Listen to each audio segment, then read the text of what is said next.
Hello, in this video I want to show you how to use universal control between your Mac and your iPad to create lessons. So I opened up a picture and an image on my desktop, and I'm going to use Notability on the iPad and universal control to build a lesson between the two. The first thing you'll notice with universal control is my cursor, as I drag it to the edge of the screen, it's going to show up on my iPad as a dot. So I'm controlling my iPad with my trackpad on my computer, and I can do this really efficiently. I can go and I can create a new note, and I could even type here, and using my keyboard I can rename the note and things of that nature. And all that typing is happening right in real time as I'm going through and using my keyboard. All right, so what's really cool about this is I can easily transfer even images between the two and use all the tools that I have on my Notability to generate those lessons, similar to how I might use the tools in Smart Notebook to generate a PDF and a lesson to share on Schoology.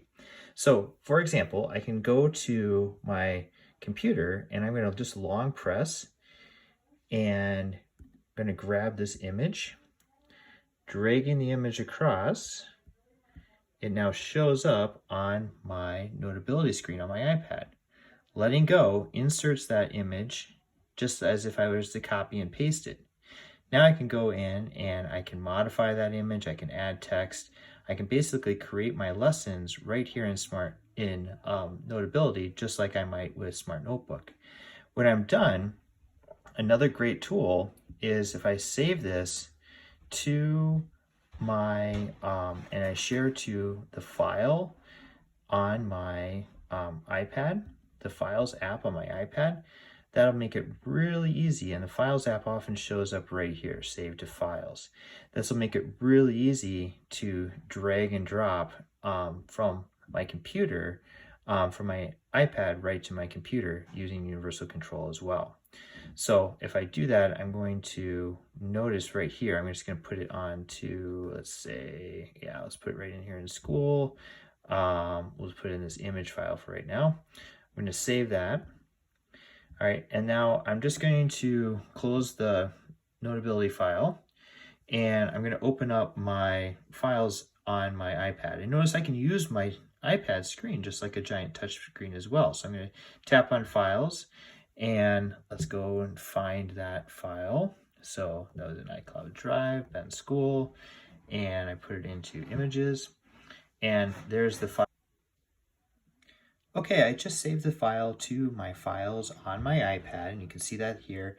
The great thing about universal control is it makes it a little bit easier to get that file from my iPad into Schoology. So I just built my lesson as a PDF, and it's saved on my iPad, but using universal control, I can quickly move that file to my desktop, and from my desktop, I can add it anywhere in Schoology. So let me show you that process. I'm going to, again, click and long press and just slide my file over onto my desktop. You can kind of see that right there. I'll let go. And now I've already generated a demo assignment in Schoology, so I'm just going to add this as a file. I could go down to File here and then browse my desktop and easily find it there. But I think a faster way is actually to click and drag, and notice that green bar will appear. When you hover over right there, let go, and now it's going to upload that as a file without having to browse for it. So I just went from desktop right to assignment. Again, quick review, starting with files on my iPad, using universal control, I dragged it over to the desktop on my computer, and then a drag and drop into the files area on the assignment. Now that attachment is there, I can set my other parameters, hit create, and that will now be displayed for students in Schoology. Thanks.